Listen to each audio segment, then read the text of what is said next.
네, 안녕하세요. 이퀄리브리엄이라는 책을 소개하고 있는데요. 이 책에는 4명의 저자가 나옵니다. 정재영 교수님, 폴킴, 최재와 조기성 선생님이 서로 이야기하는 그런 형식으로 책이 이렇게 나와 있는데요. 미래교육에 대한 담론에 대해서 이야기를 잘 해주고 있습니다. 이 책은 전체 5장으로 되어 있고요. 첫 번째가 코로나19가 자각시킨 우리 교육의 현실입니다. 이 책에 대한 목차 중심으로 한번 소개를 간단히 하도록 하겠습니다. 코로나19가 촉발시킨 미래교육의 쟁점들에 대해서 이야기를 하는데요. 우리는 왜 교육을 혁신해야 하는가? IT 강국인 한국의 현실에 대한 이야기도 해주고 있고요. 또 학교에 있어서 지금 학교 교육 1.0, 2.0, 3.0, 3.0이 계속 지속되고 있다가 지금 4.0의 시대로 도래하고 있는데요. 이런 공장형 학교 시스템이 학습의 격차를 더 키운다. 그래서 애초 학교란 무엇인가? 라는 이야기를 처음 소개하고 있습니다. 학교에 대한 이야기를 하고 있는데요. 우리 학교의 역할, 어떤 역할을 하고 있을까요?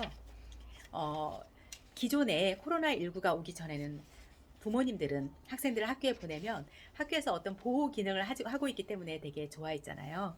그런데 코로나19가 있다 보니까 학생들이 집에 있게 되고 이런 보호 기능이 없어지게 되니까 굉장히 울적해진 분들이 많았다고 합니다. 그 밖에도 학교의 기능이 학습 기능을 하고 있잖아요. 지식적인 능력을 키워주는 학습 기능도 하고 있고, 또 친구들하고 이렇게 같이 사귈 수 있는 사회적인 기능도 하고 있는데, 앞으로 미래에 AI 교육이 활성화되고 이런 부분에서 학습적인 부분은 AI가 도움을 많이 줄 거고요. 우리 교사는 그럼 어떤 역할을 해야 될까? 코칭 역할을 주로 해줘야 되겠지요. 네. 그래서 1장 파트 1에서는 그런 이야기가 나오고, 또 온라인 교육은 이미 1987년도에 시작되었다. 그래서 온라인 교육에 돈을 쓰면 안 된다? 이런 이야기가 나오는데 여기에 많이 돈을 쓰고 있죠. 에듀테크도 많이 개발되고 있고요. 이제는 정해진 답은 무의미하다. 정해진 답은 이미 기계가 열심히 공부를 했기 때문에 지식적인 거를 다 가르쳐주고 있잖아요. 요즘 챗 GPT 같은 경우도 모르면 무조건 어떤 지식적인 건 잘 알려주고 있어요. 그런데 개인의 의견이라든지 생각 같은 거, 감정적인 부분은 아직까지도 미숙한 부분이 많더라고요. 그래서 정해진 답을 찾는 교육, 이거는 무의미하다. 라는 내용이 소개되고 있고, 공교육과 사교육의 역할은 달라야 한다. 미국이라든지 중국, 유럽의 엘리트 교육을 소개해주고 있고요. 온라인과 오프라인 교육, 이거는 택일할 수가 없다. 같이 블렌디드로 계속 이어가야겠죠. 사교육이 교육의 인프라를 더해준다라는 내용도 소개되어 있습니다. 그러면 why education? 교육이 왜 필요할까? 왜 컬처 엔지니어링이 필요한가? 왜 코딩이 필요한가? 해서 혁신적인 교육을 위해서 2가지 질문, 컬처 엔지니어링과 코딩에 대해서 이야기를 하고 있는데요. 여기 창의 융합형 인재 양성을 위해서 미래 교육의 방향은 어떻게 이루어져야 할까 해서 이 책에 76페이지부터 소개되는데 제가 잠깐만 읽어보도록 하겠습니다. 폴킴 스탠포드 교육대학원 부원장님께서 이런 말 하셨어요.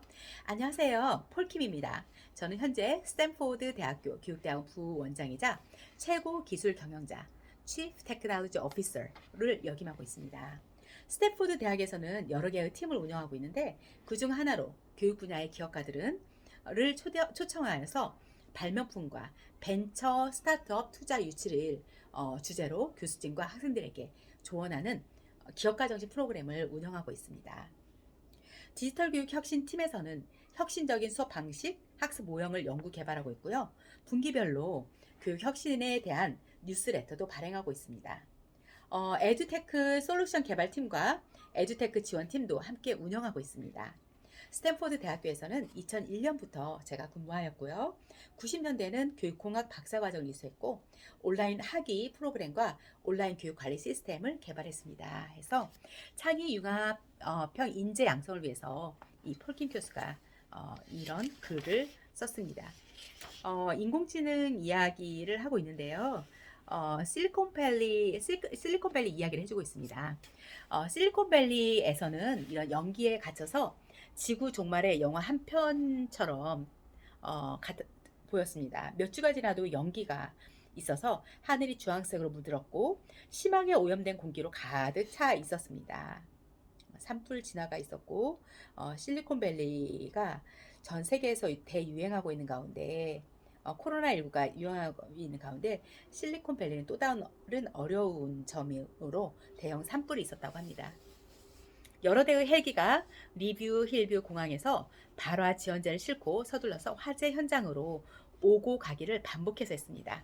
대형 산불이 급속도로 번지고 있어서 진압팀은 화재 현장에 대해서 발화 지원자를 정확히 뿌릴 수 있는 더 큰 소방용 헬기가 필요했습니다. 그래서 치누크 헬기가 투입되었고요. 모델명은 CH-47D였으며 전장에는 대형 장갑차, 탱크를 운반하는 데 주로 쓰이는 거대한 헬기였습니다. 그런데 이 헬기가 화재 현장에 다량의 발화 지원제를 투하하기 위해서 사용되었고 흥미롭게 이 거대한 치누크 헬기의 부조종사는 몬테나주 빌링스 출신의 19살, 19살 소녀였습니다. 이 소녀는 대학 신입생 때 OT에도 참여하지 못했습니다. 실리콘밸리에서 밤낮으로 치누크 헬기를 조종하면서 화재를 진압했기 때문입니다. 애슐리는 비행기를 조종한 처음 날부터 자유롭게 하늘을 나는 것에 대해서 열정으로 가득 찼고요. 13살부터 비행기 조종을 했고 19살 때는 계기비행 자격을 소지한 비행 교관이 되었고 쌍발제트가 조종사뿐만 아니라 블랙호크 조종사, 치누크 부조종사 자격까지 갖추었다고 합니다. 대단합니다. 13살부터 이렇게 비행기 조종을 했다고 하니까요. 13살 때 여러분은 무엇을 했을까요? 네, 서로 다른 항공기 조종사 자격을 갖추었다는 건 여러 영역에서 방대한 지식과 기술을 보유했다는 것을 의미합니다. 이런 다양한 경험을 통해서 애슐리는 항공 관제사, 승무원들과 효율적으로 소통하고 협업하는 것을 배웠습니다. 업무 도중에 새로운 문제가 발생할 때마다 창의적으로 해결하고 위기 상황을 이성적으로 판단하는 법을 배웠습니다. 이게 바로 21세기 핵심 역량인 4C를 갖춘 그런 인재가 아닐까 싶습니다. 의사소통, 협업, 비판적 사고, 창의력이 4C인데요. 이 애슐리 같은 이런 사람이 4가지 요소를 갖춘 미래형 인재이겠지요. 애슐리는 이런 배움에 대한 열정과 성취 목표가 뚜렷한 그런 목적 있는 삶을 가지고 있습니다. 어떠십니까? 이 이야기에서 굉장한 어떤 메시지를 주고 있는데요. 미래 교육에서 우리가 원하는 것은 학교에 앉아서 공부하고 자료를 찾고 정리하고 하는 어떤 지식적인 것보다는 자신이 관심 있는 분야를 계속해서 하면서 그걸 사람들하고 소통하고 창의적으로 문제를 어떻게 해결할 건지 계속 생각하고 자신의 어떤 창의성을 개발할 수 있는 이런 기회가 줘야 되지 않을까 싶습니다.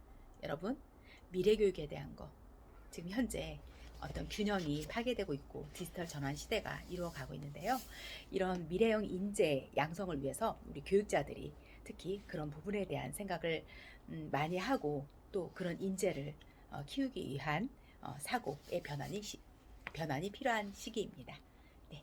뉴 이퀴블리엄 책을 잠깐 소개하였는데요. 여러분들 이 책을 좀 많이 읽어보시면 좋겠습니다. 책이 어려울 줄 알았는데 생각보다 쉽고 술술 읽혀지는 그런 책이네요. 감사합니다. 울랄라 김미숙이었습니다.